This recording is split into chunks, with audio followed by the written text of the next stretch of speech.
Scott Morrison talking about delivering on tax reform and sending the states off to work on it 6 months ago, around the time that he said there would be IR reform under his government, and he sent off business and the unions to working groups. Well, today we have some reform. It's New South Wales Treasurer Dominic Perrottet. Earlier he'd suggested an increase in the GST and cutting other taxes. The Feds poured cold water on that.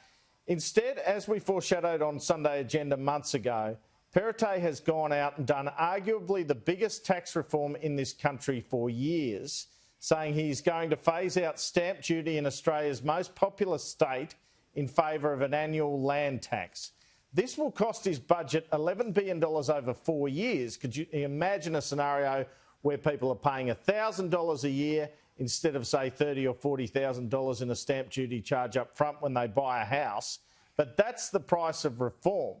And long term, I guess his government will reap it in terms of revenue, or perhaps a future New South Wales government. Only the ACT has done this before in Australia. Here is Perrottet announcing it in his state budget today. Well, we have done significant reviews, both at a federal level and a state level, for some time. And the tax system, particularly at a state level, impedes economic growth, it impedes jobs growth, and particularly stamp duty impedes the ability for young people to get into their first home. It's the great Australian dream, and particularly in Sydney, it's become very, very difficult. I